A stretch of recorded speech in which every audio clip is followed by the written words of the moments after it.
Hey everybody, welcome to The Bar is Open with Beth and Greg. I'm Greg LaMontagne. Thank you guys for tuning in today, this afternoon, this evening, whenever you're watching this.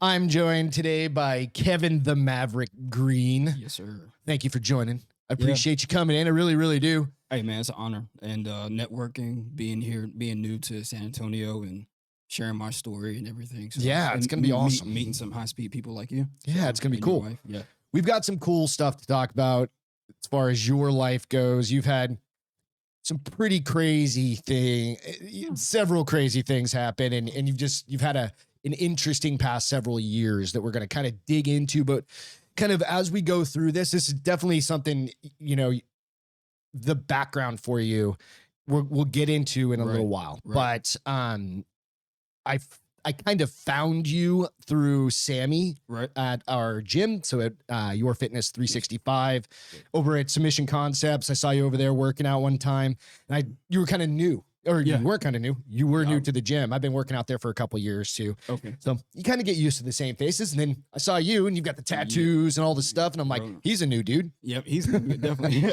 right. Standing out. Yeah. So what we're going to do today is it's with the health and fitness podcast that we do. I try and bring in people that have cool, inspirational stories, also along the lines of health and fitness as well, because you've had a pretty interesting kind of life in boxing so far. I mean, you are a trained boxer, a professional boxer. So, well, not professional or amateur, amateur, pro or whatever. Yeah, I'm more of a pro boxer. Like I'm not great. Your skill set, my skill set is on that cut, like right there on that line. Gotcha. So we'll get into that too. Yeah, no worries. So. Okay. That's like, I talked to, some jujitsu people and they're like, I'm not that good. I'm like, you're a brown belt. You've been doing it for 10 years. You're like, I'm not comparing yourself to somebody. Yeah. Right. Exactly. Right. So like, it wouldn't be fair for me to go in and have a match with a guy who's amateur, who's a true amateur. Okay, gotcha. Right. So cool. Gotcha. Yeah. So nonetheless, he's a boxer. Right. He fits that bill for sure. Definitely. And he's got more abs than anybody I know. You can go out to his page, out to Instagram and stuff like that. I'm like, I don't know how that happens. Yeah. But so how I found you, like I said, was through the gym. And then I reached out to Sammy to say, hey, do you think he'd be interested in telling his story? Okay. And it was cool that Sammy was like, yeah, when he was able to talk to you and connected us. So thank you again for coming on, talking today. He's got an amazing story of overcoming some real adversity. Yeah. It's not stub your toe kind of shit. This is hit by a truck kind of stuff. Yes. And no pun intended either. Right. So yeah. So let's kind of go through the beginning. Like you and I caught up the other day and we started talking, right? Yeah. And just kind of getting into things. Like, where are you from? That's Columbia, South Carolina. Columbia, South Carolina. Right. That born and raised there? Born and raised. Right on. Yep. Military father, background, mom. Military father, granddad, uncles. So you got the military in you, the history. What was your childhood growing up? So mom and dad, they were together up until it's pretty regular, My mom had me in Boy Scouts, me and my sisters, we were always in something. Okay. Boy Scouts, swimming, karate, sports. Yeah. We were busy, but good grades, all of that. My dad, obviously he tried to, well, he did not try. He ran, well, until my mom say something, but ran the house like the ship. She would have to remind him, this is not the ship. Right. Things like that. So what branch of the military was in? Navy. Navy. Cool. Yeah. So it was like a ship. Yeah, like a ship. Yeah. So, but growing up, it was pretty normal until my parents split when I was 6, and then still continue on. My mom, it was pretty seamless. Yeah. As far as our lives, you didn't really notice. She did a good job. I mean, obviously the obvious. Yeah. But as far as our regular life, my mom did a great job of it being seamless, and just making sure that we weren't affected, significantly by that. It happens. My parents divorced, I think, when I was 15, 16, something like that. Right. And it was, you just kind of keep living life and stuff. You're divorced, now the kid, now you got to move, now you got to switch schools, you got to do things like didn't have to do any of that. Or you can't go to karate anymore, things like that. So yeah. My mother did a great job of just making sure maintaining the ship. Maintaining it. Yeah. Right. Exactly. Yeah. So, as you're kind of growing up, right? What got you into, I mean, your mom helping with different sports, keeping those sorts of things going, Right. right? When so once you were in high school, right? Yep. And then you decided to start thinking about going into like a military career or going to an academy of So was my it Citadel? plan, Was it once Citadel? the Citadel, Okay. Citadel, right? Military College of South Carolina Okay. in Charleston. So when I got to high school, my mom had put me into ROTC. So I went to the SIP camp before you Got go it. to ninth Okay. grade. And because I was not a bad kid, but I was I'm three. I'm the third. I'm the second of three. Okay. Middle The middle child. child, the only boy, and my sisters weren't affected that much by Yeah. the divorce, but I was, and I like my mom saw that it was very apparent. Did you ever hear the and term black sheep? yeah, Yeah, stuff that was like my that. brother, my older it- brother. I'm the yeah, youngest. Yeah. I would stay just stay to myself or in video games, but I did develop like anger, things like things that I wouldn't talk Yeah. about. Animosity. Yeah, very angry. Okay. And triggers and crying and things are just pent up. And my mom knew that. She saw that anger management, all that. So when I got to when I'm going to high school, Okay. ROTC, Oh, that's right. Yeah. she wanted. So that's why she did that. And man, I loved it. I'm Sergeant Major Gary Daniels, like mentor, father figure, all of that. Man, Right on. he pulled me to the side one day and he was like, Greene, a lot of potential in you, and you can do some things. He said, but this anger, man. He said when I Gotta deal first with it. saw you come to our classroom, he said I told Commander Nichols, he's like, that kid may end up dead or in jail. Oh, geez. Yeah. I did both. Yeah. I did both, and both several times, a couple times. So died 3 times, went to jail several times. Jeez. Things like so. But he told me that he took me in, man, and dude, I excelled from there. Color guard commander, PT commander, drill team commander. Was it? Officer, yeah. Were you kind of doing the hoodlum thing, but because there just wasn't enough structure at that point, like something like that? It was enough structure. Okay. The layers weren't peeled back. All right. Right. And my mom didn't really have enough time. She was being my mother and my father. Yeah. So to try to get running in a touch household, with what's going got 3 on, kids. that's a lot. Yeah.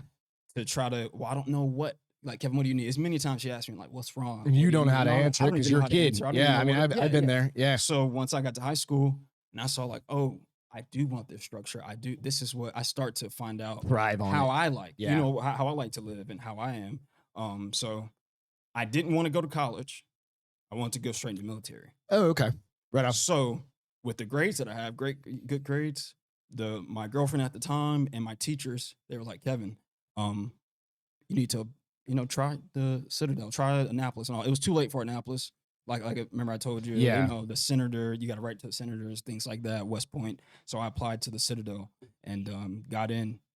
And it was about a month before school was out, and I just You were accepted already. accepted, gone, and I took off. I loved it. I loved the great things about the Citadel. We'll just put it that way.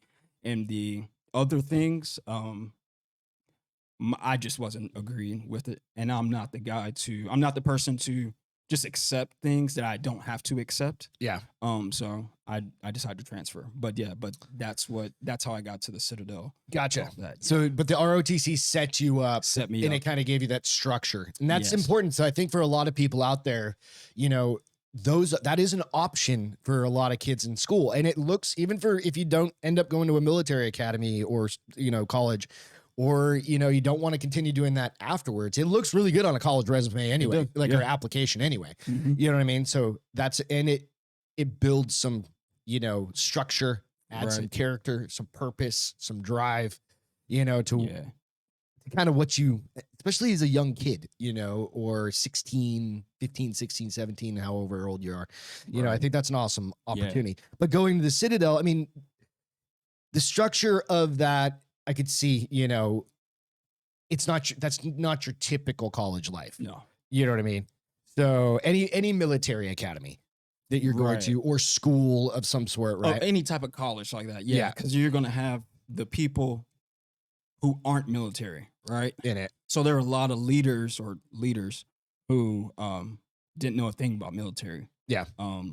Either their people made them go or they just, you know, was went family there somehow, tradition or they're just like, yeah. oh, I'm gonna go and just skip and become an officer, right? Right. So you know how that is, that relationship between enlisted and officer. Yep. So there are a lot of guys who just like, oh, I'm gonna go to college, then go straight to officer, and you knew the type, and I didn't respect those guys, like the things that they would do, things they would say. And you know, I'm always listening to things, and I was like, man, I'm more of a leader than you. I don't think you understand the term leader Yeah. or leadership. And I'm like, why am I doing this? Like, the money's being wasted.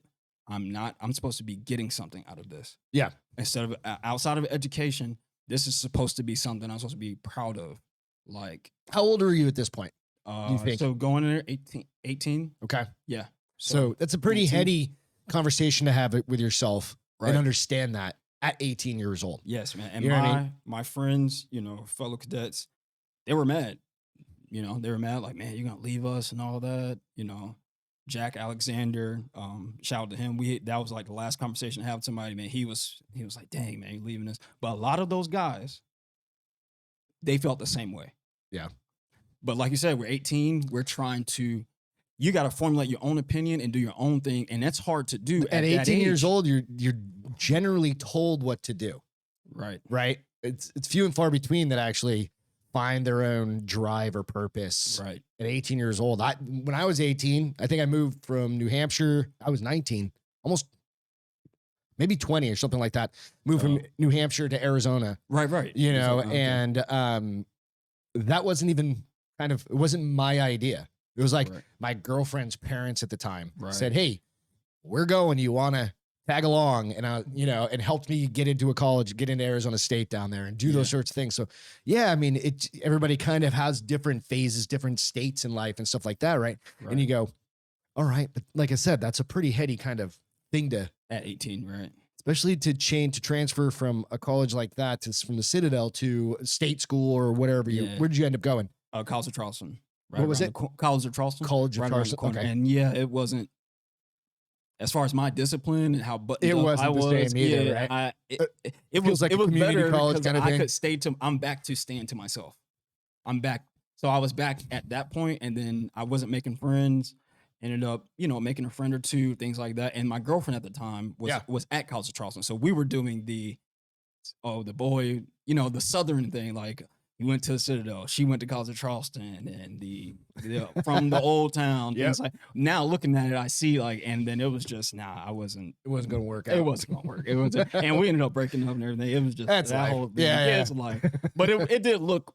It looked great. Everybody's like, "Oh my God, look at that!" It's like in the movie. Yeah, exactly. Yeah. Oh, he's going off in the military. Scripted this any better? The hometown girl. They're going to get married. Yeah. It's a Hallmark movie. Yeah. It sounds great, but it don't work. It didn't work out. Oh, that's funny. So right around that time, you started getting into boxing, right?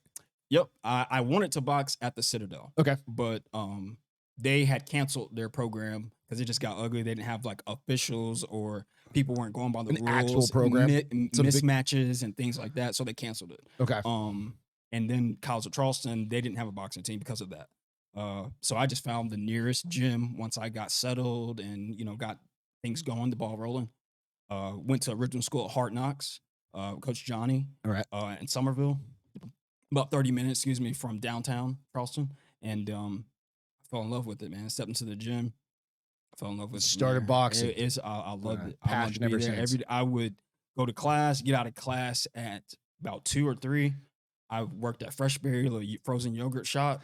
I worked there until close. That would be until 6, so like 2 to 6. Mm-hmm. From there, straight to the gym. My girlfriend take me straight to the gym, and and I loved it. Yeah. That was just structure. It was just I do that back to back. I'm doing this, I'm doing that, and that's how my mind is. Like when I got to ROTC, I started to understand how I like to be and what makes me be the best version of myself. Absolutely. And that.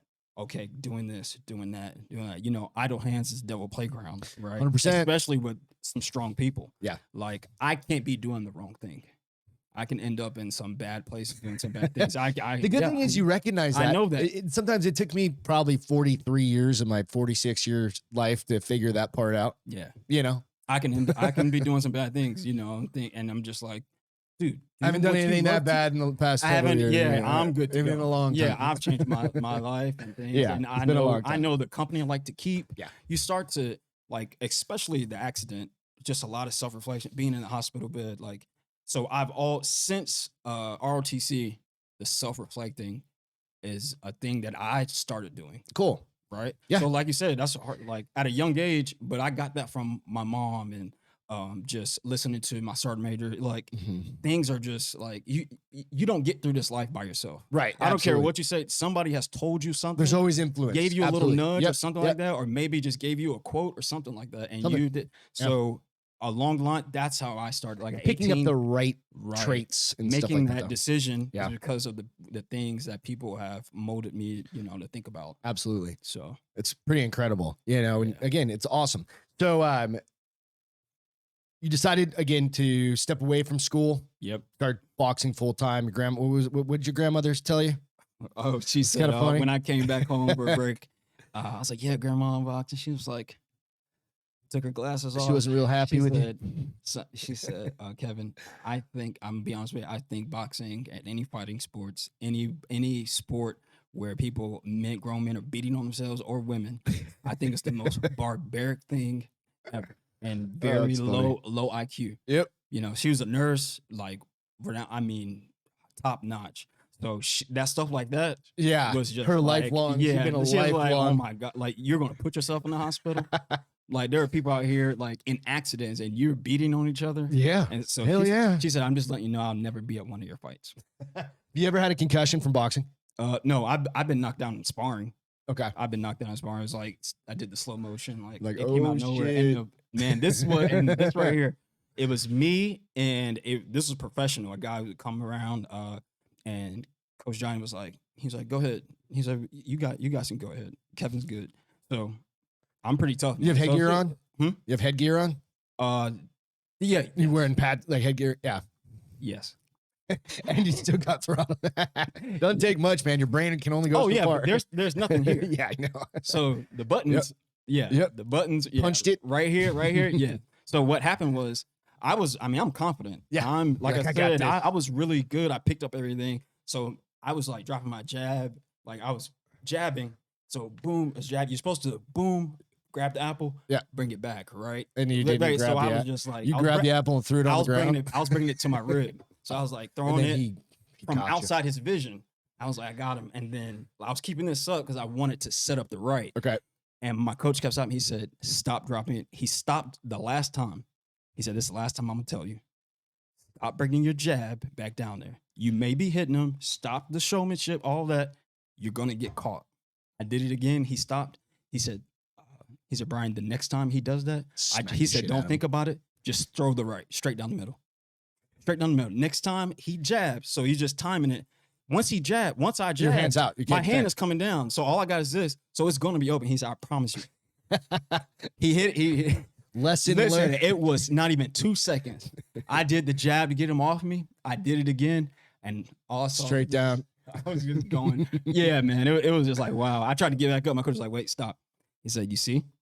I told you. Because I was about to get right back. I was about to get back up, but he was like, the whole lesson there was, you can be.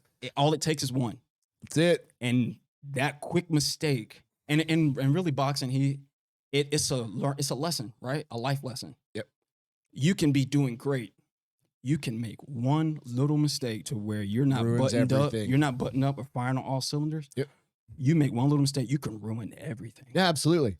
So I pulled this quote real quick because it made me, it juxtaposes your grandmother's statement with a quote from Mike Tyson, actually. Everybody thinks this is a tough man sport. This is not a tough man sport. This is a thinking man sport. A tough man is going to get hurt real bad in this sport, right? Because you don't know when to stay down, or you're not thinking ahead. You're not training right. You're not doing the right thing.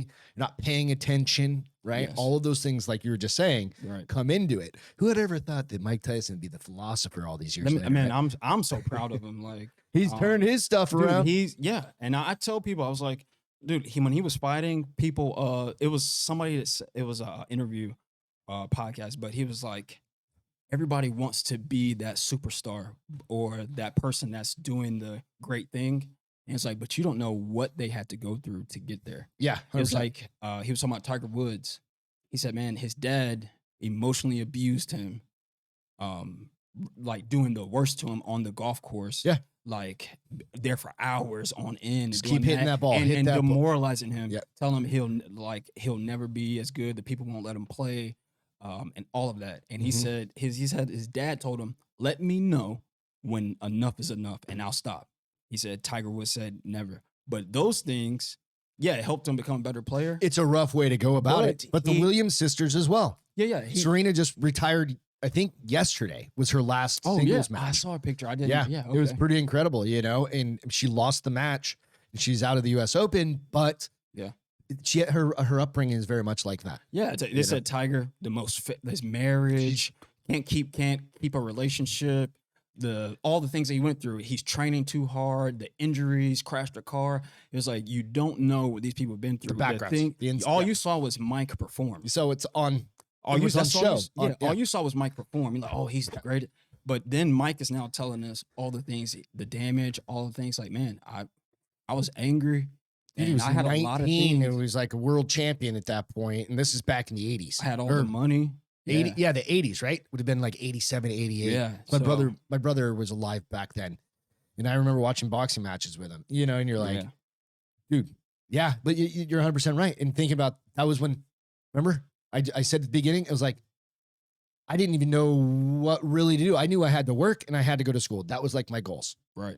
Get through college, go to work, let alone making $100 million when you're 18 or 20 or whatever. And that quote really speaks to me. Because I did see that. I watched that. And I thought about, so I went through rhabdo. That was in May. Okay. Summer. I mean, I'm doing 2-a-days and I'm going hard, but because of my accident, all of that, like that's not being smart. You're overtraining your body right now. I'm tough as they come. Yeah. But I have to balance that toughness. You're really intelligent. So you got to be smart about this. Yeah. So you can get the same results by swimming. It's different things, like take your rest day, your nutrition, all these things. So the hard part, it's a complete package. You could box all day long. You could hit a bag. I can train hard all day. I can if I got pain in my leg feels about to fall off, I can still keep going. I can but that's not a good way to do it. It's not. Yeah, it's not. But that's just. Yeah. Yeah. So last week we had I had Jason and Crystal on last week to talk. They're from Submission Concepts, right? Oh, yeah. And Jason's a PhD and all these crazy things. And Crystal, of course, is an athletic trainer, master's degree in training people and all these things, right? And that's one of their biggest things. It's like you need to recover. It's as important as the training aspect. Is the different modalities is what they call them, like ice baths or, sauna or, different things like that, massage, but all that stuff's important.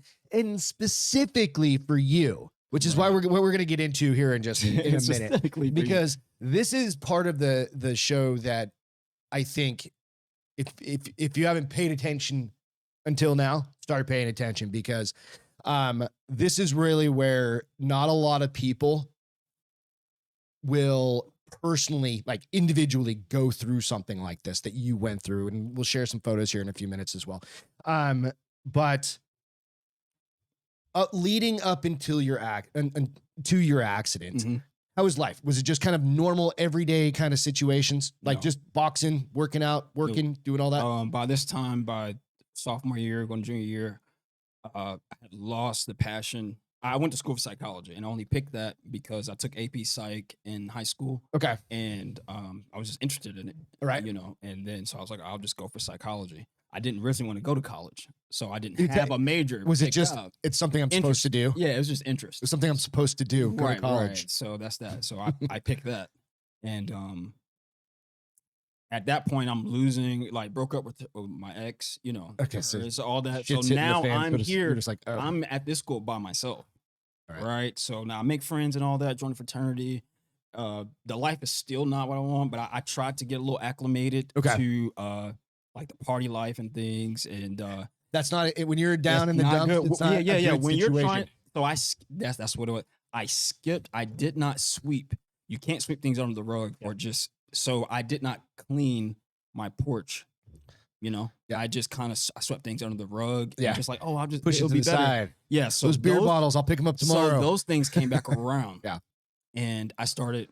I took a semester off. Okay. You know how this is going. Yep. So I took a semester off. Then I went back. Then I'm going back home. Then I'm back. Then I'm here. Then I'm back. And before you know it, then before I know, I'm just like, I can't do it. So now I'm like, Yeah. I'm not going back, man. Now I'm in Charleston, trying to box, but you cannot like focus on something if you're not focused on something.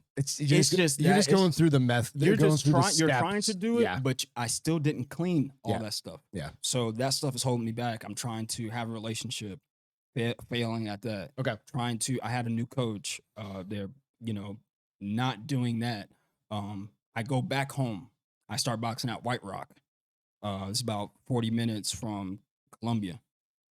With Coach Stanek, and there I got a job at Best Buy. Everything's going well. Like I'm doing my thing. Got fights there.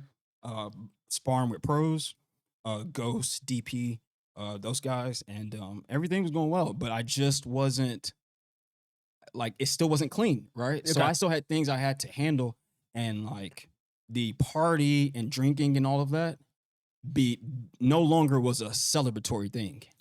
Yeah. It became a coping thing where it's like, dude, so what are you running from? What are you like, what's the problem? So Right. I was no longer, for a good period of time, was no longer self-reflecting. Like You're just I partying. was. Yeah, just hanging out. I Yeah. was just kind of like going through the motions, right? Yeah. Still kind of navigating towards, is like, if you see a boat, it's like, okay, you kind of going in a direction, but you're not going in their direction from point A. You're tacking. You're kind of constantly going tacking. Yeah. that You're way. in a and then- sailboat versus then you a come motor, back. Yeah, you speedboat. got it going right. So things like, and the wind is kind of blowing you. When they say everywhere the wind blew, so my sailboat was just kind of all over, kind of drifting. going that way. Right. Yeah. So years go by, a couple years go by, same thing. It's just getting even worse. Okay.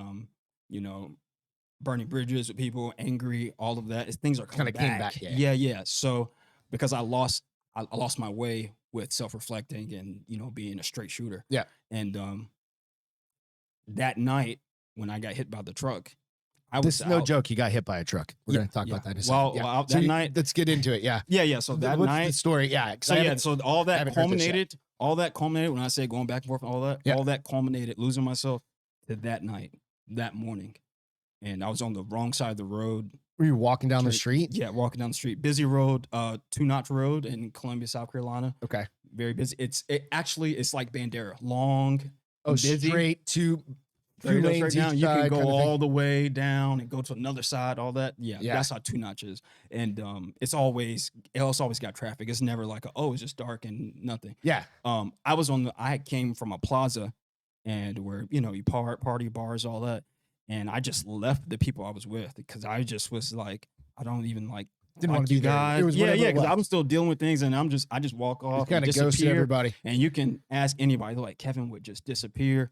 And I disappeared that night and was on the wrong side of the road. Just walking to traffic or some shit? I drank. I was on the wrong side You of the were road. drunk? Yeah. Okay. God knows what else. And Yeah.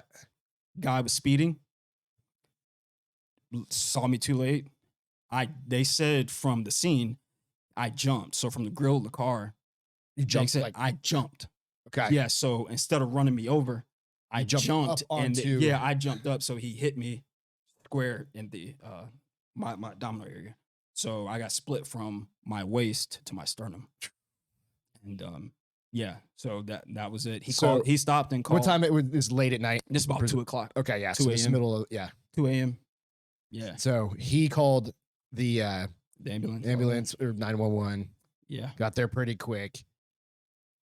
Yeah. If he didn't, I would have perished on the side of the road. Yeah. And that would have been my story. Yeah. Even and like, remember I said, you can do so much, you can do all the good, right? And then that one thing, and that's your story, right? Yeah. So I did all of that, and then bam, well, how did that happen? Well, he did this and that. You're only as good as your last batting average. Yep. And that bad Because people average, won't talk, and that's just the way we are as humans. Yeah. People will be like, oh yeah, I remember this, but people are just going to remember how you were right. at that recent moment. So what year was this? This was 2018. So 18. This is June 4 years ago. 2018. Yes. So You just hit your 4-year anniversary. yeah, of getting- and 3 years of that was recovering. Yeah. Yeah, So yeah. on 3 the years that was really screen, recovering. 2.5. Yeah, I've got your picture of you with every single tube and that they had in the wire hospital.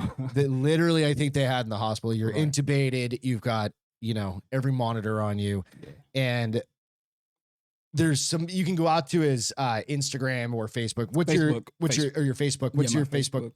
Kevin the Maverick. Kevin the Maverick. Yeah. And you can Cowboy see hat. a lot of those images and you don't shy away from them. No. It is- I'm glad you said that, because in the hospital, people saw me like I was scarred up, Yeah. right? Scarred up, and I mean, your like, hands man, are messed up. yeah, Like it was every, messed up. I couldn't make it like this. Like it was, Yeah. I couldn't feed myself. it's like, anything. how I many was- bones did you break? I was so think about only my left leg, my That's ACL and PCL tore on my left. How the hell is that? You know what?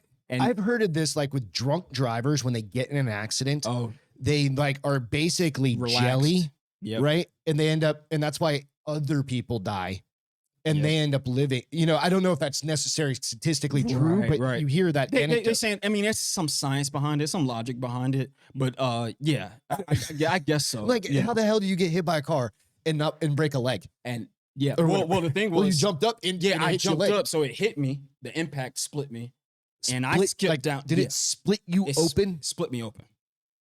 For the longest with the pictures, I was telling people like, "Oh yeah, they had to like cut me open." It's like, no, Kevin, you were on the scene like that. You were split open. So You got disemboweled, basically. I was laying on and this scarred so many people. It was like, man, Kevin, you not only had to recover, but it's like, man, that scarred a lot of us to see you on the table like that. And it's like, man, there's no way he's going to survive. Like, it was like we would walk by when they had me before they can even get me to the next room. Yeah. They had to figure out how to get this stuff back in, closed, and That's all what I'm that. saying. Yeah, so they had mesh over me, stomach open. This is something out of horror scene, what they explained. And like the alien burst out of my stomach. It was just like, but I was alive. They said, man, you were staying alive. You are. That's what I'm saying. It's like you're one in a million. You're a miracle. All of those things, those tropes. That's what I'm saying. So that's what I was talking about. Yeah, It's like, yeah. It's one of those things that 99.99% of us won't go through. Like being hit by a car and then surviving. Right. Not you're just walking down the road or you're on your bike or it happens, but it always happens to somebody else. Yeah, and you saying my know what I mean? leg, my head skipped, like I had patches of hair that were gone. Because it hit you and then it and then launch, right? Yeah, so my head skipped off the ground. Man, You're like you didn't have but my brain whole damage. my whole life they were like, man, you got a hard, and I'm hard headed. I'm stubborn. This That's cranium is, I'm is trying to also tell hard. you, is titanium. Like they was like, how, and they were scared of it. Like, man, he probably won't. Will he be the same? That's because then it can cause mental confusion, all the other things. Yeah, that go with it. memory loss, all of that. Yeah. I mean, the memory came back from Did they? Go ahead. I'm waking sorry. up. The memory came back from waking up, but I didn't know. I didn't. Well, I that don't know part's how- gone. Yeah, that Yeah. part's gone. And Yeah. your brain is a magnificent thing to where it can block out It protects you. trauma and all. Yeah. that. I didn't see any scars. You don't really want to. Yeah. Remember getting hit by a truck. I don't think that's something you physically want to be able to do. Man. You're in shock. Everything else you go through. Right. That's self protection. Even in the hospital, in the mirrors they had for me, I did not see how scarred I was. Really. I didn't hear my voice when I was speaking. Like I had the trach. Yeah. So I sounded horrible. What But they just in your head, described. But it in my sounded head, normal. my brain was working so hard to basically keep me calm or a stable It's state. like that dopamine. Yeah, that it's and dropping it's just constantly. I don't see any scars or anything. People are just like, man, so That's interesting. It is, and psychology, and I would think about it like, man, Why didn't I see or Why didn't I hear see and that? Yeah. feel and see those things? right? And it's a coping mechanism almost, right? It's like your Yeah. body's coping. Yeah, It's really interesting when you think So- about like trauma like that. And that's physical trauma, which can turn to emotional if you're not careful. Like, why did this happen to me? Why, that woe is me shit, right? right. Yeah, I mean, I understand going through it. Absolutely. For a Definitely. moment, right? We'll You're get to going that. to. I Right. get that in the process also. But, Yeah. But yeah, there that night after getting hit, everybody's called. They said, basically, I flatlined. Okay. Coded. I was going to ask, yeah. Came back. Okay. They come back down. Like, well, he's back. He's touch and go. He's back. basically. He's back. Yeah. So I think it was the second time. They're like, okay, he's back. He's stable. My sister was like, yeah, the doctor came down and said, oh, he's good now and all that. and his beeper kept ringing. They said While And they're it- talking. while he's talking, so he didn't think it was me because he wasn't answering it. Come to find out, I coded again 3 times. You three coded. three times, and they just told me, they were like, Kevin, you just wouldn't give up. Like literally, it was like you should have died. Right. You got hit by a truck. They did not understand from the jump the when they just trauma, had to have the mesh over me. They didn't know what to do. It was like he's They have to gonna have a die. trauma team to figure out how to They deal had with to get this. to the drawing board on the fly Yeah. doing that because that's just not a Yeah. average thing. Yeah. So died 3 times, and then it was very I was unstable. They still didn't think I was going to live through it. What was the prognosis? I mean, when you say that, like, what were the odds, if you will? Did they ever tell your odds, mom? Yeah, or yeah. anything The like odds they think 40, 50 that? 50-50 chance. because they said they didn't know what was going to work. Okay. Were your Yeah. organs messed up as yes, well? Yes, they had to take it was most of the damage was internal. Yeah. So The blunt force trauma Blunt to your force spleen, trauma. your liver, your lungs, everything, Right. your stomach, your intestines. and they said if you learn about those, blunt force traumas, like those like one of the worst ones because it's like a lot of damage that's like bones are shattered. Yeah. Things are like pulverized. break any ribs? Yeah, nope, no ribs. Didn't even break any ribs, dude. No ribs, man. Pelvis didn't get. Yep, no ribs, anything, man. It was a bunch. Just hit you in the gut. That's like, so. I mean, that's like getting hit by Mike Tyson.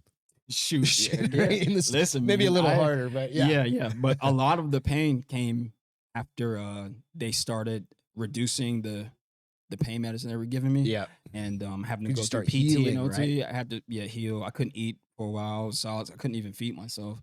Yeah. Things like that. But 5 months. 5 months. So I've got a picture up. This is with, I think this looks like it's probably when you first went outside in the hospital. They got gurney or me something outside, like that. man. And Just get some sun. And shout out to the wonderful people, superstars, Prisma Health Richland. I did not. I mean, you think you're smart, right? I think I'm pretty. I'm We're pretty all smart, right? In our But wheelhouse. in that in the Yeah. hospital, Yeah. when they were explaining things to me, Yeah. and I was like, I thought I was smart. Like you guys are like You get- another level. There's a reason they're there. Yeah, it's a reason. And I'm Right. not I hate the doctor's office, all of that. Yeah. I had to do Let it me a tell long you, time with I my didn't mom. think Yeah. that they were that important. These people know what they're doing. Nurses make a hospital run. I mean, doctors they're great. The nurses are the ones They that, said, Kevin, we got to get you outside. yeah, they know. If you looked at That's that the picture, mental health part of it. See, my face, I barely turned my hair. Like we're gonna I do was not what? happy. Like you're thinking I'm gonna walk or something. They got me outside. They said it wasn't even 2 minutes. It was like I was like, I want to go back inside. Really? Yeah, but man, they were rooting for me because I was pulling through. I was Yep. hitting every hurdle, and still Clearing to them. this day, yeah, clearing them, and still to this day, they got my back. That's awesome. And they love hearing like this, right? When they see this, and then they look back, it's like this is why we do it, and they need that. They said it's so 100%, much right? for It's us the when story. people come Yeah. back Yeah. and say this is where I am, and Yeah. significantly thanks to you. Absolutely. Specifically, Yep. thanks to you for the hard work. They Nobody can do it for you. That's one of the things that we're going to talk about here in That's a what few they minutes, said. right? That's what they said. Like they can sit there and say, "Do it. You got to do this. You got to do this. You got to do." And it's like having a coach. Yep. If you're not in it, then you're not in it, and Right. you have to find the drive. Only in this circumstance, it wasn't. It was literally like life or death, or having a decent life or a good life versus just being alive. And when you're saying Right. they do it for you, man, when they learned, I mean, they already knew I was a boxer by the time I came to conscious. Yeah. They took no pity on me, and they knew like how it was. Like my people already gave me like, yo, he's like this and that. Man, they would just like, all right, Kev, come on. We you know gotta you do got this. it. Yeah. You got the We fire, know drive. you're not an average patient. You're not complaining. Yeah, I wouldn't say much. I would just be just doing it, and Yeah. they knew it. And saying that, like, what was that? It was my dad, when you talking about the pity party and feeling sorry for yourself and all that. I went through that process. That's what I'm saying. Yes. that's what I we talked mean, you think about that, right? process. You're like, dude, I was so physically fit. I was good. I was blah, blah, blah. And then you're like, and I got knocked down. we are firing on all cylinders. Like we're connecting. All You know what I mean? We're But doing a I good mean, what job was there. your experience with that? So I was being very pumped when I was able to speak. They took the trach by this time. Yeah.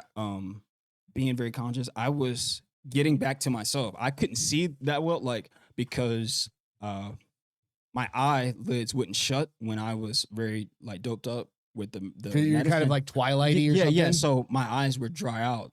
So I didn't have any damage. The optometrist came, all that. I Okay. didn't have damage to my cornea or anything. It they said it was just from your eyes drying out. It's just gonna take time. So you just have to So things drops weren't. and If I looked at that board, I could see that there's stuff there, but it'd be but I hazy or could something. only I couldn't make it. Would be like Japanese. Okay. I just couldn't make it out. So there I was frustrated with that, and You just want to watch I TV. You couldn't, want to I do couldn't something. do anything for myself. Yeah. Right. Can't get out of bed. And I right? knew it was because no, I couldn't. Can't use your hands. Can't do any. I can't eat. Can't do anything. And in my mind, like Kevin, well, you got yourself here, right? It's that little voice that's coming back. I said it's self-reflecting. Yeah. This is coming back. And one day I was being very pompous and an asshole to these wonderful superheroes, like, and my dad just had enough. Like he had came back. Now he's there. He stood up in the stood up in the waiting room. It was like, my son is here. He said partly, he was like, man, he's crying. Your dad was crying. He's like, partly because of me. Yeah. So he was on a new journey with everything. He Sure. took acceptance. Like, man, he's dealing with these things. And that's way from childhood and all that. So it comes back around. Yeah. And the nurse left. He got up, turned the TV off. He said, put the iPad down. He said, let me tell you this. He said, we're going to call a spade a spade. Yeah. You got yourself here. He said, I'm This is done. nobody's fault I'm but done your with. Yeah, he own. had to just Yeah. be. He said, now we're gonna have to. Now we're at this part of the process. Yeah. I'm just gonna let He's you know. basically taking a mirror. And he's saying, and I'm putting letting it, you. right? I'm letting you know. You got yourself here. Now, what you did is what you did. Where you're at is where you're at. Yeah. Now, where you're gonna go is up to you, and you can do something with this, Kevin. But how you're being and treating these people, I'm not gonna allow it. And this is not They you. they didn't do anything. They didn't do anything to you. And They're here helping to you. make you better, right? Yeah, and he said, and he spoke these words. He said, "You can do something great to turn this around. It's going to take a lot, but I know you can do it." He said, "This is not it. It's not the end." But he said, "This stops today. The pity party is like feeling sorry for yourself, all of that, and taking it out on people stops today." And I was crying. He left, and I was crying because it was the truth. Did it click? It clicked because I already knew. Like I said, that voice was already. It was coming And back. he just yanked it forward. Like, listen, I know you're better than this. And Yeah. let me tell you, You wanted to have a little bit of a pity party. I guarantee it. Like we all would when we're in that be physical mad. condition. Like, this is why I'm mad. Don't you Yeah. see me and all that? I mean, I think that would be a natural response, right? Like, holy shit, take care of me. I need somebody to take care of. And then there's But got to be people already understood that. yeah. So they are taking care of it. But there's got to be a point to your point where like because okay, it'll go on for they're years. done. That's what I'm saying. You've got to be done being taken care of. Don't you know people? Like I saw a real, I share videos and all that. I Mhm. Yeah. motivate. If you're in my life and you're on my team, I share videos. You get some motivation from me Sure, every day. absolutely, which is awesome. Yeah. He said, if you just wake up and say, "Yeah, I'm okay. Everything's fine. I'm making enough money. I could be making more. That's my fault." Yep. Damn, I did do this. You know what? But I could have done this. I don't have it. Yeah. That's my fault. He said, once you wake up and you say, it's on me, like everything changes because you put everything on you, the deadlines, everything. If it's all in the ball's in your court. Right. So he put the ball he just placed the ball on my dad, placed the ball on my court, on my side of the court and was like, listen, what are you going to, he said, but Right. you can't do this anymore. So the ball's here. Let's go forward. He left out. I cried. And from that moment on, It was different. I said, I'm going to do this. Okay, so how long had you been in the hospital up until then? Up until You then, think, if you can recall, 3.5 months. 3.5 months. 3.5, 4 months. How long were you in the hospital total? 5. 5. So that's with the rehab. So 3.5 months of healing, which is And fair. then the last month was Pure constant rehab. blood. It was always blood work, but they were working on my hands, working on the things that What happened to your to- hands? so the become all the roads and blood pressure medicine and things like my hand had went. Oh, it atrophies almost? Yeah, Okay. things like Interesting. I didn't know that. yeah, it was a whole bunch of like Okay. they were gonna take my feet. I saw there's pictures of your feet out there too. My dad told them he's a boxer. Yeah, you got to have your feet. Please don't take his feet. He said if he wakes up and his feet are gone, Is that It's because of fine. like lack of blood flow and Yes, stuff? Just yes. from being sedentary for so long, right? Right. Okay. So That's why they all put. that- So if you're familiar with going to the hospital, they put like these pressure pads. Yep. Take them on and it just kind of goes, and it causes I your had legs to everything. squish and come Yeah. and go. My mom had those for a long So, time. yeah. When she was in nursing homes and stuff like that too. So yeah, it's interesting. I didn't know that would cause that from your hands though. Yeah. So a lot of OT. I had to have tendon release. They took this digit of my finger, my Okay. index finger on my right. Is that had just because it wouldn't? Yep, it was done. It was Okay. dead. So Interesting. I they- never knew that. I my didn't know that right would happen. toe. There's a picture on there. I have no like fat collagen like in my feet anymore. Really? I can't walk barefooted. It's bone. Oh, so So you're never. Yeah, I can never walk barefoot again. I have to have cushion. So you'll have. Yeah. Otherwise, you're just walking on your I'm in skeleton pain. basically. Yeah, you're in walking pain. on the bones. And I'm That's still interesting. most days I'm some discomfort. Yeah. But it's a drop in the bucket. You ever go of get a what I've pedicure? experienced. No, just I wouldn't put those ladies through. Come on. Listen, I ain't gonna do that. My like one- mom. no. I'm not. Listen, when I find You gotta find the silver lining, dude. yeah, when I Right. find my queen, we'll cross that bridge when we get there. Right. We'll cross that bridge, and I say, hey, mama, this is what I'm dealing with. If you love me, this is what we doing. You know, you love me for me, You gotta do it, not my right? feet, right? So, but the only other woman that's done it is my mom. Okay, there you go. But yeah, they had to take the top of my toe, right Okay. toe. Like just the Yeah, they had to take that. Okay. And my toes can't bend. My right because of the toe, tendon thing. Yeah, like you're, so- with your hands. whenever I'm walking now, I got the PT set up here. I went home. Like I said, I was home. Okay. That's why this was later. I got everything set up for here. So Oh, now, okay. So you've got the so same now my rehab, PT therapy, is transferred to here and all Nice. that. I'll be going to them next week. And now we're going. Now Now we're you can about to step do it up, yeah, now 'cause we're it's about to not- step it up. Now I can be a lot more mobile. Like I said, I got the toughness. I got the skill.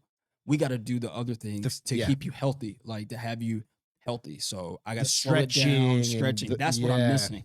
So like it was many times I was at subcon and then I was in pain. You could see it. I'm limping, but you you want to be. But you also never saw want to me- be there. Yeah. Yeah. So It's a mindset. That I you don't wanna feel do it. that. I Yeah. don't really feel it till I go home. Yeah. Until I'm walking home and I can't. It's many times I've come from I used to work. Stiff or yeah. I crawled from the kitchen or crawled from my room to the kitchen. 'Cause you're Things that my mom like kept like very mad about, but she knows this. But yeah, it's tough. Being too tough is dumb. right. Right. He ain't gonna sugarcoat this. I mean, that's all it is. that's it. That's it. There's no because what you're doing is you're sacrificing your longevity Right. for the now, For the now. right? And I think that's hard for a lot of competitive athletes Yes. because they see this window, right? And it's like, hey man, if you really haven't hit your stride to be say like like super professional level, then you have to be smart about it and be like and be honest with yourself and be like, Yes. I'm not Mike Tyson. I'm not Gordon Gordon, can't think of his last name. Yeah. In jiu-jitsu, right? Right. You know, I'm not Coach John in jiu-jitsu. Yeah, Coach He's John, a yeah, black yeah. belt Oh, and Coach he's John, 30 yeah. years old or whatever, right? It's Yeah. different. I'm 46. Started doing this 2 years ago. Yeah. I come home after, and this is you may feel this some points. It's like you go train, I come home and I haven't been hit by a car, but I'll sit down on the couch and within an hour I'm stiff. Oh, Right. man. Just because age catches up with you, man, you know, Yeah. and those sorts of things. So you have to try and think of longevity. And in your circumstance, it's even different. I think what I did, and it's my bane in my boon, right? So how it was, like you said, I'm forming those opinions and making choices at 18, all that. Now it went to a new level from the hospital. Yeah. Because I decided I'm in control of my body, and this is what we're doing. Like my body doesn't tell me to do a damn thing. Right. It's your it's a mental state. My mental is so you can overcome it's the body. crazy strong. I literally can just ignore pain. Right. I like But I that's can not a just, healthy it's way not to it's do not it. healthy at all. To a point it is. Yes. I mean, that's fine. It's to a point. Like I said, the next morning I wake up and I'm okay. Right. It's just the aches and pains. And a lot being of fighters are 46. like that. Like, Yeah. they don't feel it until you see it, but they didn't feel all of that there, and they feel it In the training. last week, In the moment, next week. you don't notice Yeah, it. I don't yeah, notice. You don't feel it. I woke up yesterday and my wrist was like jacked. Right. Don't know why I couldn't bend my wrist. You know, it's just shit like that because you don't notice while you're having fun. You're focused on the good part of it, the fun part, which is the workouts and punching the bag or rolling with somebody or sparring, Right. all the cool shit. So speaking about the mental, Yep. So I went to Greenville for rehab. Okay. Right. So there, it's not a definite amount of time that you're going to be there. It's all about because you have It's a on you. It's like- evaluation at okay. every week. You have Yeah. evaluation. So my trainers would evaluate me and like, okay, so he's doing this good, he's not doing this. So their whole It's an job, like assessment yeah, of you. their whole job is continuously. to get you to a point to where you can live, right? He's able to pick up a cup, right? So now he has both of his hands. He's The well at that dexterity. point they're still, but they're trying to get me to be able to reach up, be able to grab a plate or open the microwave or the everyday roll. things, right? Like, yeah, I would do rolling in the wheelchair. Like, okay, you got to grab this. You know, is his grip good? So that's what they would do, and they would Interesting. assess me Yeah. every week. Dude, I stayed there 2 weeks. I said, They said, Kevin, you could stay here 2 months. I said, it ain't happening. Get me on the fast Five, track. listen, right? and what I love to do at the even before the Citadel, I was waking up. I would wake up 5 o'clock. I'm going for the run and all that. I got my dude's like one of my frat brothers. He said, man, you know the G.I. Joe and stuff like that. He said, this dude really does that stuff. Like waking up in the morning, he said he's crazy. Like Yeah. I'm still asleep. He's waking up and he wakes and bakes. He said, I would never be going for a 2-mile run. And then before I go to class, before you go to your 8 o'clock class, you already did a run and a workout. Yep. So that's when we got there. Have you ever heard of David Goggins? Oh, that's my guy. That's what I'm saying. That's his. That's like my him. thing. Yep. He's the same way. Yeah. With his mental. See his recent video? Uh-uh. He's like, go out, check it out. He's like, if you can't figure it out, you're a bitch. Oh, And he's like, and I don't mean that in the way, like in any sort of male female thing. I'm calling you a bitch. Can't break boat crew too. Yeah, dude, guy's insane. Man, yeah, listen, that guy is he's amazing. but that's another kind of like yeah. Like they were like, oh, you're the gonna wake drive, up, right? you're gonna have a full day and all that. It's gonna be tough. You know, it's not. I'm used to this. So let's go. Let's do it. Let's get it done. And they told me what it took to get out of there. I said, the clock had started. Yeah. After my dad told me that, I set the clock. I said, It's awesome. We're going to do this. So I stayed there 2 weeks. I said, I ain't staying here 2 And then months. where'd you go after that? Once you were home. done, you went home? Went Living home. with your mom? Yep. Went back with my mom and all that. Okay. Then had in-home nursing. Okay. They would come. I had an ileostomy. So from that, because my digestive system wasn't healed yet. So it was the ileostomy is bad. You have an Colostomy, like the ostomy, kinda like- colostomy bag, okay. ileostomy. So I had the ileostomy on my left. Okay. So I had to deal with that. And that was the thing. Would I ever have that reversed? Because it was that bad. I would never be able to box again. Oh, no, yeah. Right. How Never be would able you? to box Yeah, you would- or do anything Any sort of physical like because that. the bag, Yeah. would rupture, things like that. Yeah. So I was asking them, the doctors would do their rounds Like, before I went to take rehab. this I'm thing out. like, when is this going? Yeah. And Dr. Bynum, renowned doctor, all that, look him up, man. He said, this is a marathon, Kevin. Stop asking me. He said, worry about basically the wolf at the door is what, you say. Mm. Worry about that. What we were in right here, that's down the road. Even if it is going to be reversed, that decision is going to be made down the road. Gotcha. You need to get out of here. You need to worry about the things right now. But it's a marathon. But the hard part is you're like, you got I'm that thinking- drive. You're like, I right. can do this by next week, dude. Like, I got this. Just sew me back up. So And let's he's go. he's got the reality check again. Yeah. That's got to be a lot of reality checks for you in a short Man, period of time, and I right? thought about, and thinking about the mental, if I would have went into the military, it's like, man, the great things I would have done. I mean, I wanted to be a Navy SEAL. And my recruiter at the time told me, he said, well, Greene, he said, start running in school. And he said, they was really behind me with it. Yeah. But I decided to go to Citadel and then, the back and forth and it just, all of that. Life Kind of thwarted decisions, that. kinda- Life decisions. You messed it never up. know what's going to happen. But I man. believe this, Bane and a Boone, I could have been used for some devious things in the military, right? Maybe. You never know. They're like, we're going to use him.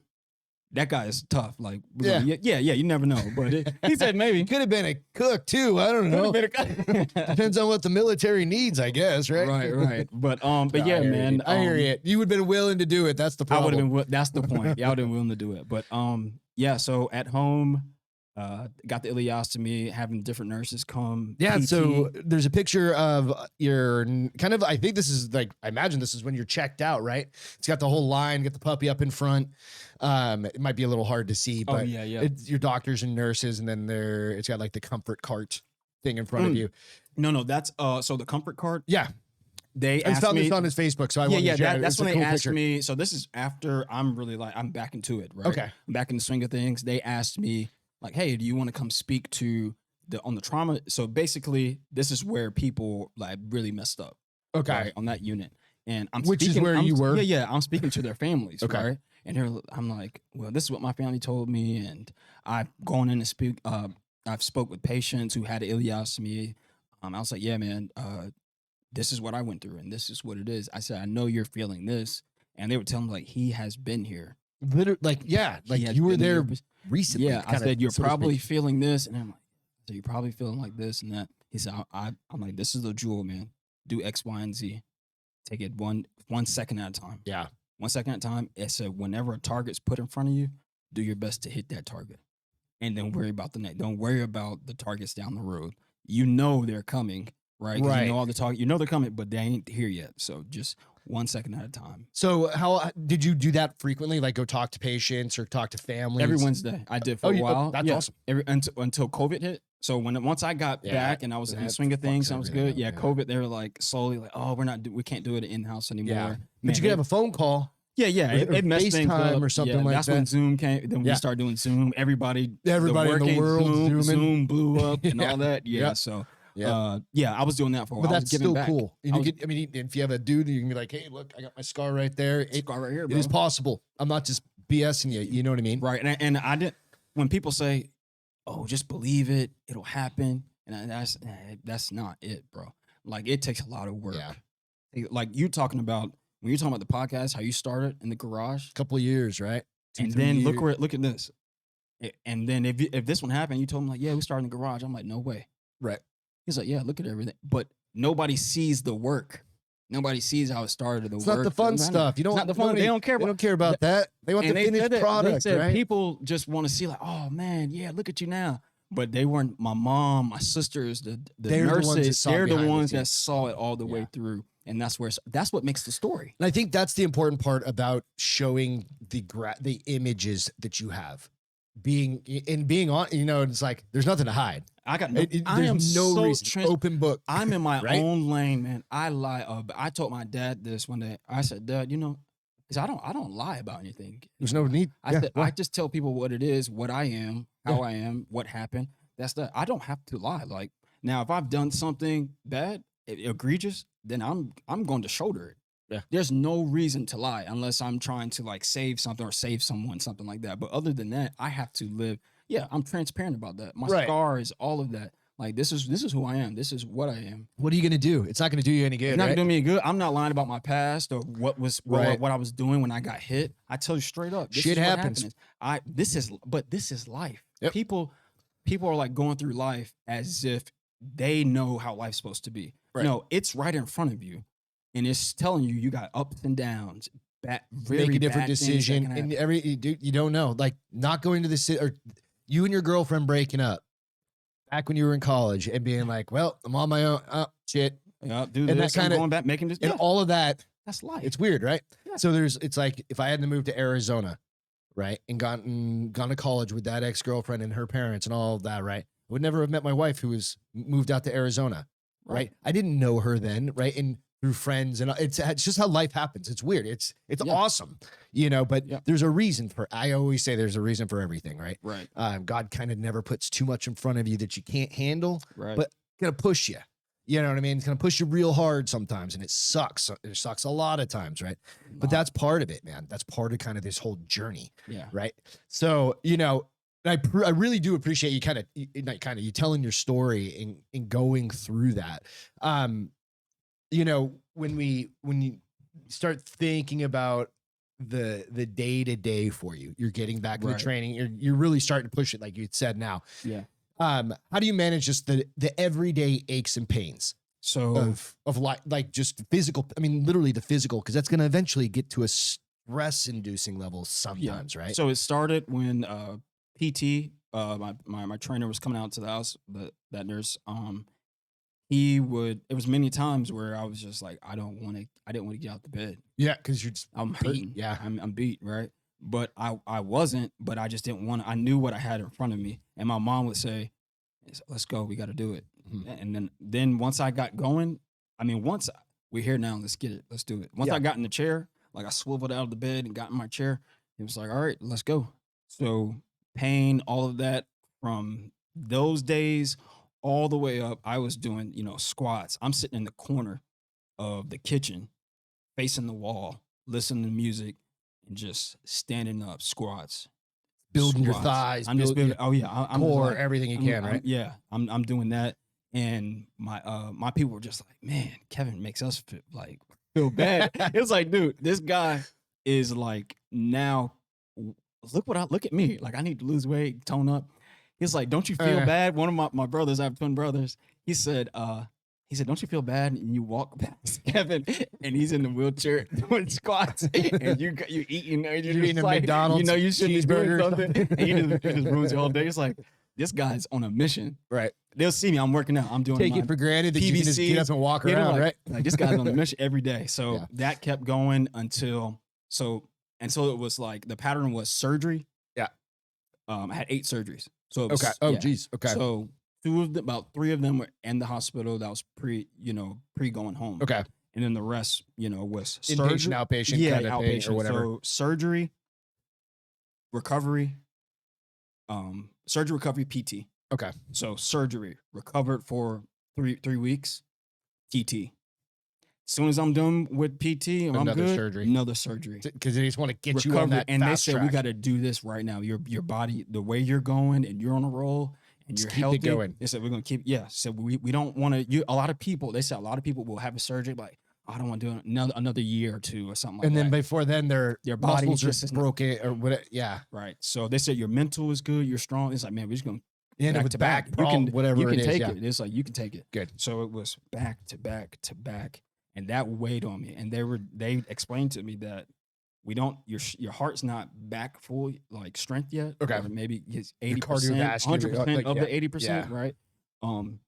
They're like, it is a chance you could pass away in the surgery if something goes wrong. I mean, there is a chance, right? There's always a chance. And they let me know. Anesthesia, Right, yeah. because I mean, you're not as a normal person just going in as like a tendon release, or we're doing something minor for somebody else is major for you at this anytime, point. especially risk of you had just finished healing like a major, Right. And if the body reacts, the brain to try to save you, the brain will kill you. shut things down. Yeah. To try to save you from the trauma and things like that, and then you may not be able to come back, things like that. So they're like, this is a chance. I had to sign things, all that. Waiver, release liabilities, all those. Man, I mean, what else can I do? So either that or your hand's going to be locked up for the rest of your life, or whatever I'm facing it is, right? this path. It was like, we either stay here and die.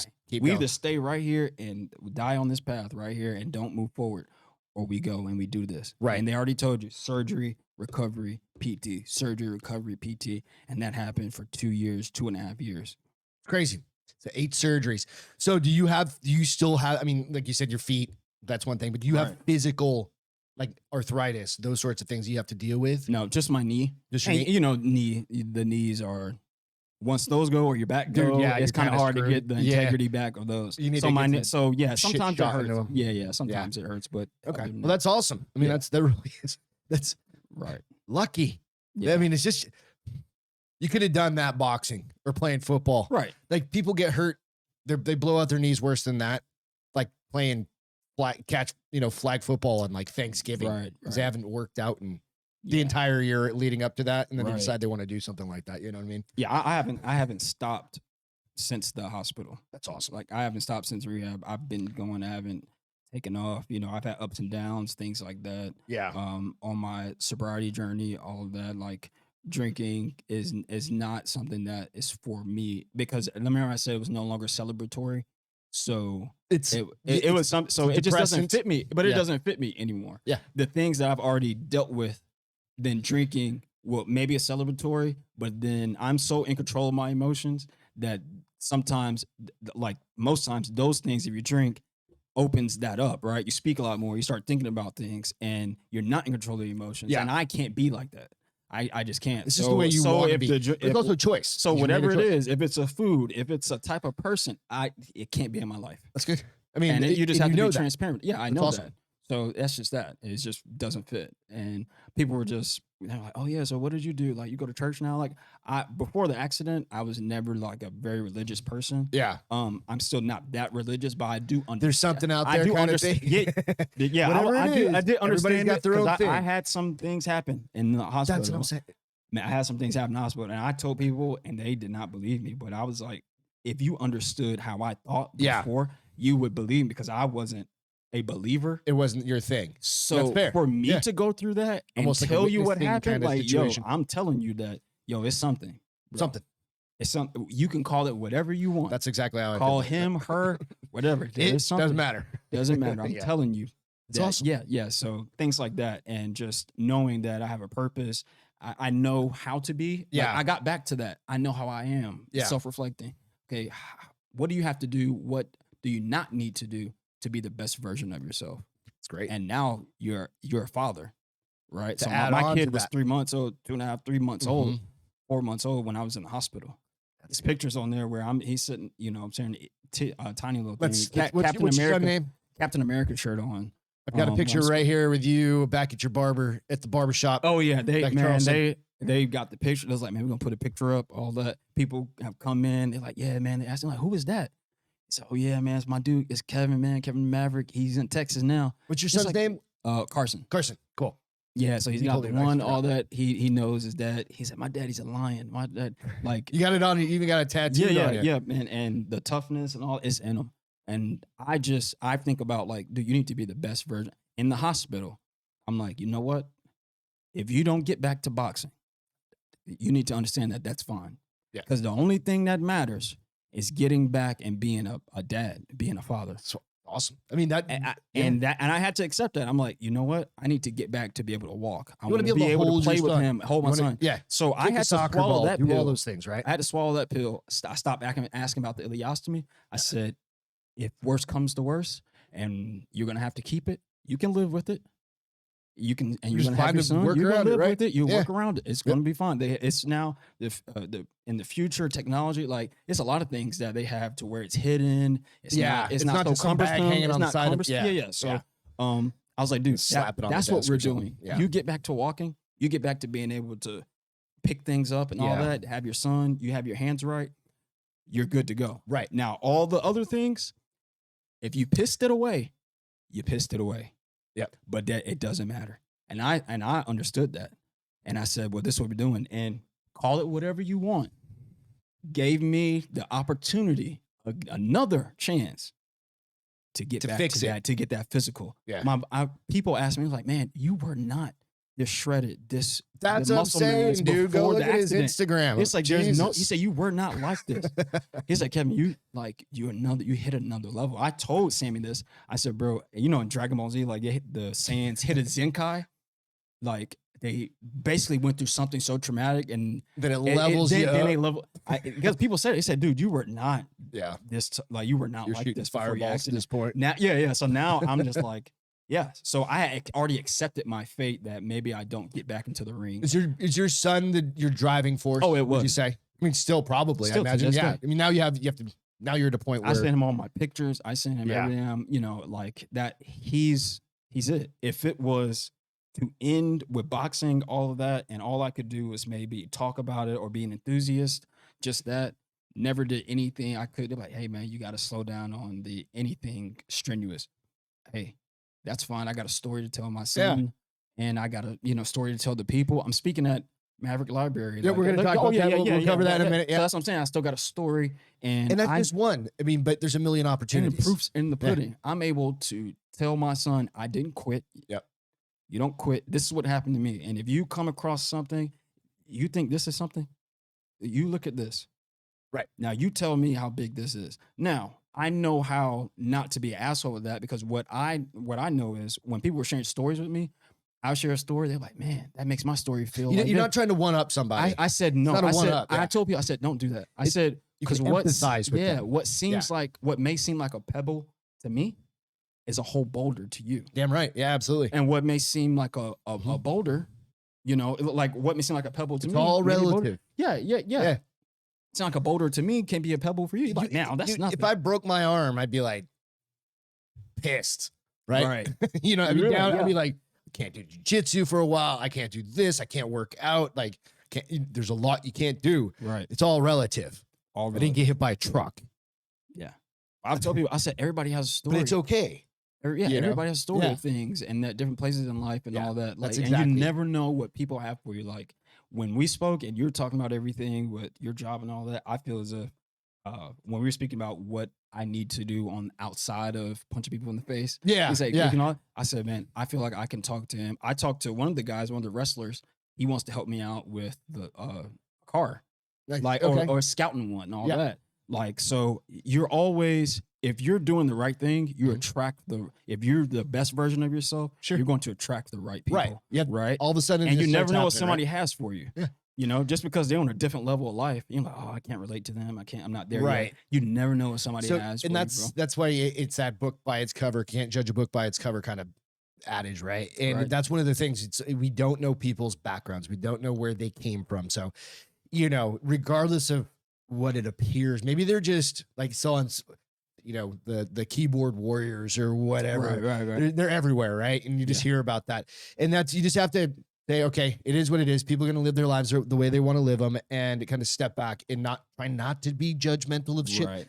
But, you know, again, it goes down to you being able to share your story with folks. Right. You know, I think that's just important because, one, it's not like you're not self-aggrandizing it, Right. right? You're not trying to overstate what it was. Yeah. You're just like, hey, this is my life experience. I think a lot of people, a lot of people love to see somebody, you know, make it. And be humble about it. Be humble about it, but also make it, right? Right. You know, I bet you when you were sitting in that hospital bed, you weren't thinking about coming on a podcast I did not. or see it. going and talking, you know, or giving, you know, presentations to people and doing that. Just was a different thing, Yeah. right? Wasn't there. And like people have contacted me from everywhere around the world. I'm like I said, To I just tell interview it, or no, just to like they're like, man, give me tips. Like, what did you like? Oh, man, what okay. you went through?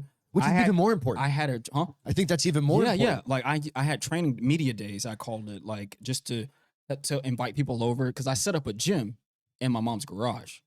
I said, right now I can't get to a gym, and I'm not going need to. something, right? I'm not going to bring an unfinished product to a coach, right? A coach, if a coach who's like, okay, you want to be professional, they don't want to get you to the place and then have to take you from there to there. Okay. You need to come in already. I don't need to be With the skill coach. set, especially Yeah. at that level.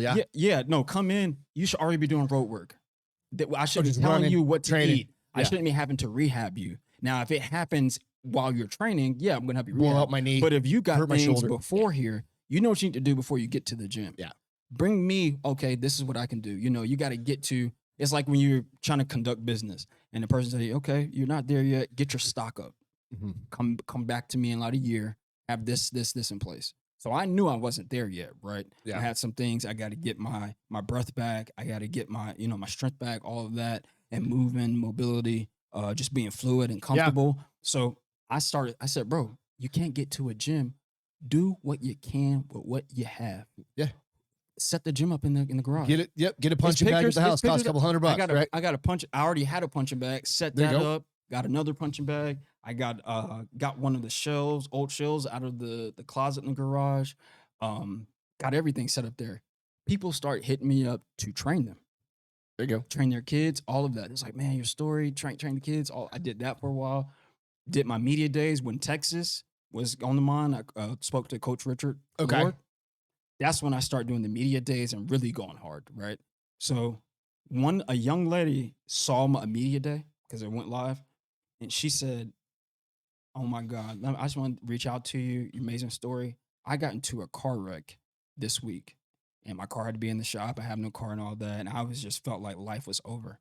And looking and listening to you and see you training, I was just like, it's nothing. Pick yourself up. She was like, I just need to stop. It's nothing. Yep. She was like, I really just put too much on it. I'm Self-pity will alive. get you. The car is getting fixed. Yeah. I'm fine. Yeah. And she said, I appreciate It's you. a Like, thank you. roadblock, right? That's another- awesome that you're able yeah. to talk to her. And it's Another woman texted me. She said, my daughter is going through some things. I'm going to share your story with her. And I just want to pick her up, like have a daughter day. She was like, what should I say? I said, take her out to the mall, and don't just bam, what's going on? I Just said, be with just her. easy, ask her That's about it. awesome to And say. then look, the past when I said I was being to myself and my mom didn't really know how to peel those layers back. Mhm. Now I knew. Now at this point I know what she needed to do. Okay. So I told this lady and showed her the story and all that, and bam, I've had guys from prison. They have gadgets. Yep, They have. yep. He said, "Man, I'm be getting out." He said, "Dude, I'm be getting out in a little Can I bit." hit up your house to go trade? He said, "I'm You're getting like, out a little bit." He said, "I want to get my license back." He said, "What should I be ordering on commissary?" oh, as far as for like nutrition Diet and all. and He stuff said, like "What that. can I order?" He said, "I'm gonna be in here. I'm doing my cardio. I'm doing all that." He said, "Man, I'm trying to get like you, man. I really want to do this." The motivation of me getting back made him like, shit. Gives other, it shows other people I drive. can Yeah. fucking do this. Yeah. I'm gonna get out and I'm gonna do X, Y, and Z. Yeah. So I've had people hit me up, man, from all across That's the awesome. states, man, and just I don't like. I got some other messages this week. I don't broadcast that. It's not about that, right? Exactly. That's just being kind. That's between me and You I know, have. that's I've, being kind and being a human. being a human Right. and let people know, look, man, I feel like I'm a champion of the people. Yeah. I represent what life is, right? And what it is. Like, it struggles, things can happen to you. Mhm. I represent you. I'm not above you. I can Yeah. lead you. I can motivate you. And I represent you, So it's people, the smile, motivation. Like, if you can't do anything, I bet you can find a reason to smile. An old joke. That's why. So on our other podcast, we do we call it feel goods. Okay. We just come up with like one cool thing that happened during the day or the past couple days before. You know what I mean? And that's really what it is. It's trying to find something as terrible as the news cycle could be. We were in the middle of COVID and all of this stuff was happening, right? And it's like, it was pretty heavy shit when it was all going, and that was happening to everybody, right? Right. And it was like, there's got to be something positive. You have to find positive. Have to. There has to be. Otherwise, you can just drown in it. You got to be in control. You can drown in it. And I tell people this. I said, you have more control over your life than you think. Yeah. You absolutely. don't have to feel like this. You feel like this, yeah, something happened. You can literally change your life. And it's a message that I sent to my buddies, my gaming buddies. We have a group chat, and a guy's going through something. And I put a long thing in there. And basically I said, somebody literally, yes, we know life can be pretty treacherous. We know this to be true. That's called life. That's the risk of it's life. Happen. Yeah. But it's what you literally can change your life bit by bit, and you can change your entire life. But you have to be like on that mission and focused, Right. And I put a lot more, but basically I was like, at the end, I said, make a plan. So plan it out, map it out, plan it out, fix your hat, and fucking ride. Like, that's it. Just fucking ride. It's pretty straightforward. Just get back up, dust have a yourself plan off, and adjust as you need it. and don't matter if you fall today and you end up falling a couple seconds later, you get back up. Right. I promise you, diminished returns. Like, you can be with money. Oh, I start saving $100 every month. Soon you get enough money, that $100 is not going to be that significant, right? Diminished returns with that. I start working out. You do 20 push-ups. Soon the 20 push-ups are not going to do you need a to lot add for you. more You to gotta that add more, bank. keep going. Yeah. But that failure, and to where it's like, okay, I can keep going. It's inevitable. You keep going. You're a force that you just keep going. It has to get out of your way. The world has to get out of your way. You're just going to keep going. That's awesome. Keep going. That's a great way to put it. I think that's a kind of a good way to put a bow on this a little bit, right? Yeah. It's just keep driving, and that's really what it is. I think that the kind of the name of the show, I've been kind of bouncing around, is hit by a truck, beating the odds and coming back, right? And that's really what it comes down to. Where do you see yourself in, like, say 5-10 years from now? Man. It's hard to say and hard to see that far out, but what would you like to do? Boxing eventually is going to. Right, feels wild. It's going to be working out in those sorts of things. It's not going to be the professional level or even the pro-am maybe. Right. But it's going to be part of your life forever, I imagine. Yeah. Right. But what do you think you'd like to do? I would say, as far as speaking, where would you like to be? Speaking, still doing my speaking. Okay. And on a grander scale, and just doing a lot more. I want to get into charity, doing things like that, Okay. and exhibition matches, like something that's light for boxing. Like, I say in 5 years, I wouldn't be going so heavy with training and things. Yeah. But just like exhibition matches, charity, or training kids, things like that. If I get with someone about a gym, I don't know about brick and mortar and all of that. That's another skill set step in my yeah. life that I will have another learning curve, right? Right, So right. I'll step into that. But once I have this worked out, it's worked out, but once I have this going, and it's just like, okay, I want to step into that. Nice. So in 5 years, I see me stepping into another area in life, having all this still going on, still doing something with boxing, but kind of putting boxing in the background, and because it's a part of me, right?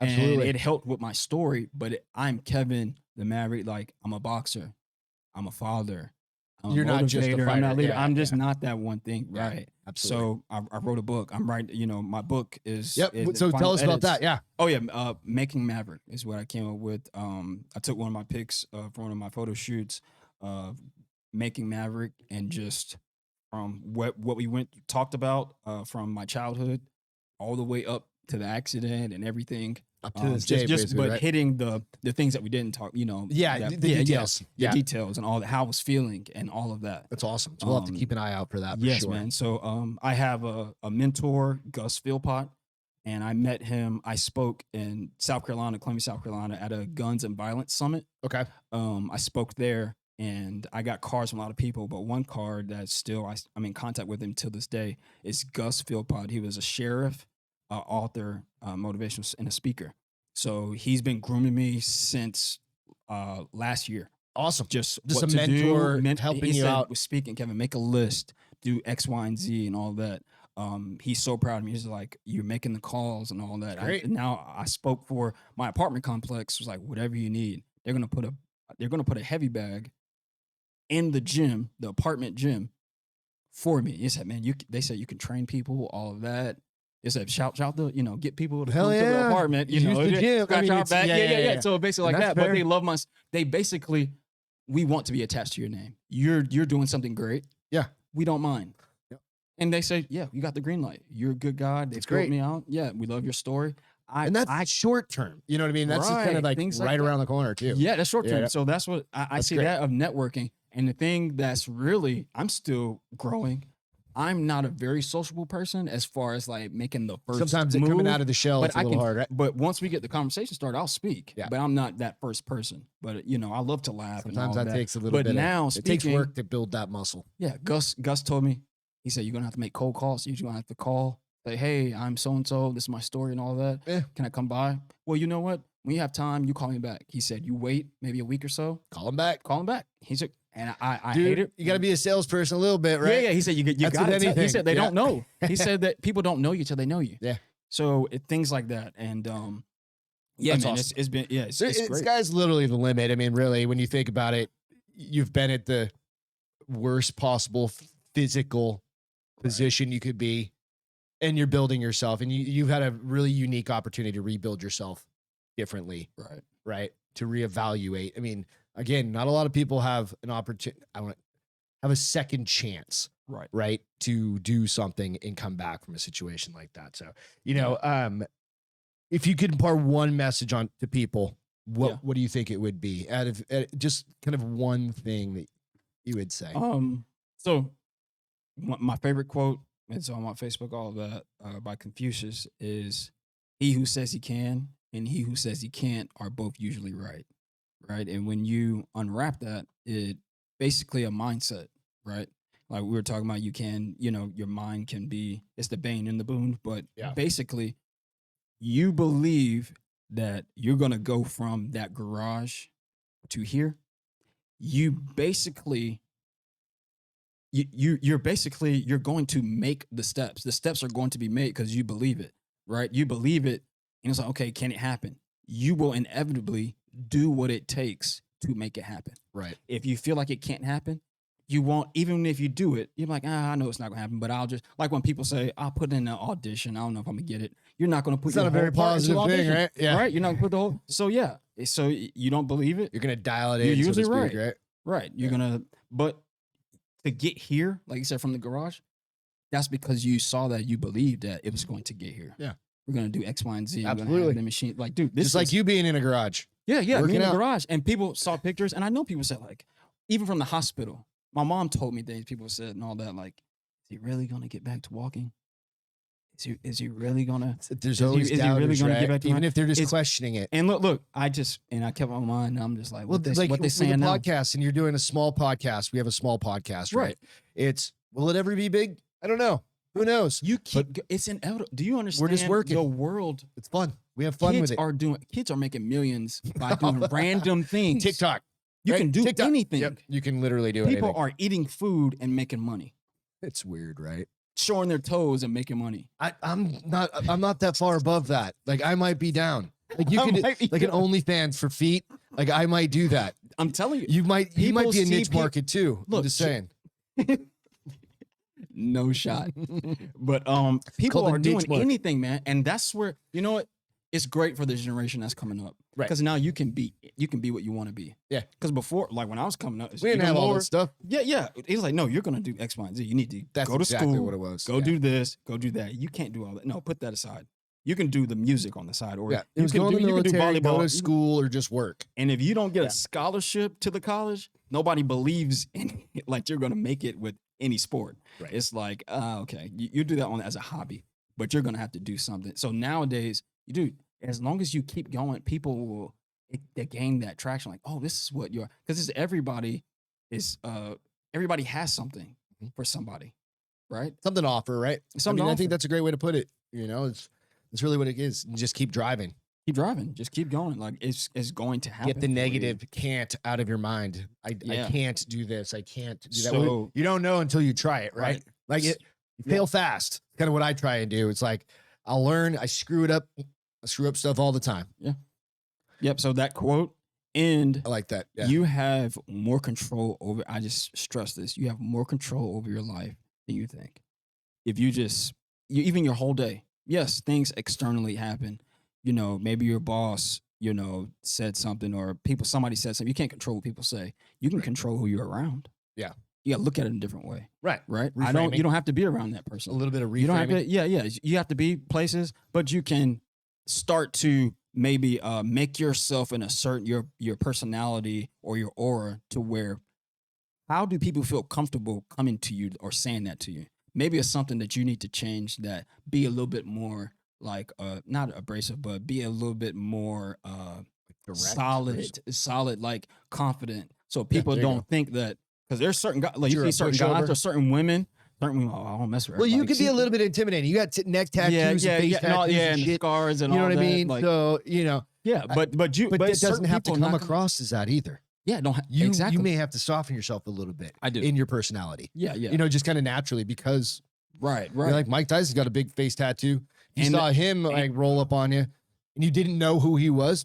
And his Could be a stares scary and all that. Sometimes he don't blink. And You all know? that. Right. I mean, yeah, you don't know, right? You just don't. And no, like you saw his stare offs, like before, when the Oh, yeah, refs talking to him, yeah. and he don't blink. He wasn't blinking, bro. He was like, yeah. So That's- stuff like that. That's the But you listen psychosis to him. coming out maybe. a Yeah, little you bit. listen to him, and you're like, wow.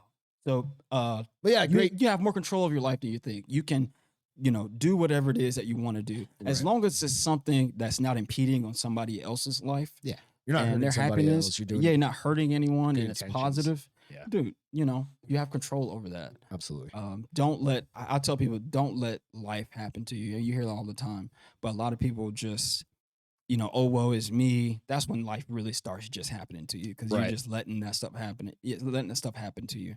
And like I said, that video where the guys like wake up and say, you know what, I'm not there because of me. So what do I have to do to get there? Be there. You got control over that. So Awesome. that's what I would tell people. Cool. Yeah. Where can people find you? So Facebook, Kevin the Maverick, across all social media. So Facebook and Instagram. I did a Twitter. I do not go on Twitter. Yeah. So I just don't see. It's That's kind of all right. redundant. I feel like Facebook, Instagram is kind of redundant, but people say I need to have It's it for the easy to reels. connect them both together. Yeah, they're too, saying so. the reels, especially me That's all the new motivating. stuff. The reels. Yeah, they're saying the reels. Got to get into You it. get three likes on a picture. You get 700 on a did- reel. It was a young lady back home, and she was telling me, she's like, Kevin, you got to get comfortable with being in front of the camera. Because get in front of the camera and make these videos. She said, this is where it's at for people to see what you're doing. Yeah. He's like, and a coach told me this from Charleston. He hit me up. This was later. He said, Kevin, you're doing great on Facebook. He said, you're doing great. I see you getting back. He said, but you got to make more. You got to, instead of pictures, still pictures, people have to see what you're doing. You say you're doing it and you look like you do. You see the product, but people need to see what you're doing. But he need to see the process. Yeah. So right? he's like, that's where we're at now. He said, boxers are working, are training, hitting the bag. That's And maybe it don't look like it. He said, but it's stuff, important. Right? He said, maybe it's not that big to you, but somebody who needs to get up off the couch or get back in the gym sees your video or says, oh my God, his hands are fast. Then that carries over. And you've got a lot of them. Go check them out on Instagram, Facebook. Check those out. Any shout outs you want to give? Shout outs, shoot, man, to Prisma Health. Okay. Prisma Health. All of the people, healthcare, all of that. Shout out to my coach, Marcus Venozo. That's over at Dominion. He specializes in the peekaboo style. That's of Mike Tyson. Okay. He works very close with Mike Tyson, knows him, the Castellamato family, all of that. The gym, he has a fighter, a couple fighters, but he has a fighter right now up at Catskill, New York. Okay. So at the gym that Mike trained at. Oh, okay. Right on. Right. So I want to get the name wrong, but it's the Castellamato Boxing. Castellamato Boxing. And that's up in Catskill, New York. And yeah, so we worked close with him. I sent that picture to you with him and Mike. I'll link it. But yeah, so I'm with him. Cool. No longer, I'm not at Subcon. I'm with him, and we have a whole game plan. And he understands. He said, "Don't think about pro." Okay. Because so this is where I look at it, and this is what type of coach I need. He said, "Don't think about pro." He said, "You have your story. You're already doing your thing outside of boxing. What's going to look good?" He said, "Whether it's a pro fight or amateur fight, you get back into that fight, and you demolish that opponent. It all has to be is one fight, and you 5 fights." That's the comeback. He said, "That's story, it." He right? said, "You don't even have to go. You don't have to go pro. It's just the story, right? Because you already know where you're going and what you're doing without boxing. But this is going to add to it, and we adds know, to your legacy, as they say. yeah, and we know your ailments and things like that, injuries you need to work around. So yeah, that's Coach Marcus at Dominion MMA. So you can go check that out. Those guys, they're good. Friendly competition between Subcon awesome. and them. Yeah. I know the competitor. Yeah, but but Coach Marcus knows a great guy. And I remember he hit me up on Facebook. I hit him up, but he video called me, and straight up he was like, "All right, I need to see you do this." Straight up in the kitchen, he said, "I need you to move like this," and I was doing it right then and there. He just wanted to see it, and just right then and there on the spot. But right then and there he knew, like, oh yeah, he wants. He knows what he's doing. Yeah. He wants to really do it. Awesome. For a fighter to be like, all right, let's do this.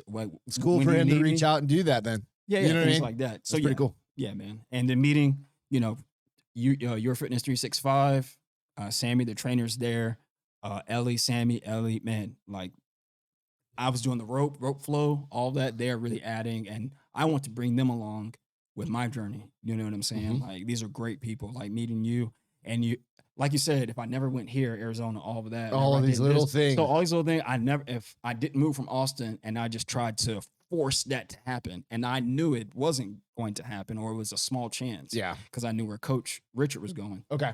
Never got to San Antonio.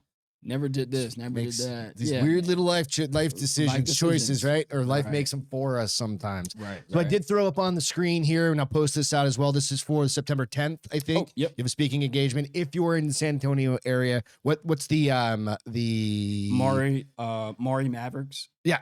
Junior. Maverick Junior Library. Got it. So yeah, Maverick Junior Library. The address. And I'll post this out. This is just a graphic that'll come out on the podcast. So if you're in San Antonio or in the area, come over. I think it's at 10 o'clock in the morning, something like that, or 11 o'clock in the morning on September 10th. Yep. And you've heard a lot of the story, but if you want to meet him in person, I'll have a message. I'll tailor the messages, all that. Spoke for the apartment, and now things are like I have people to speak for him. Like, hey man, this guy. Word of mouth. Like, he has. I'm gonna after this.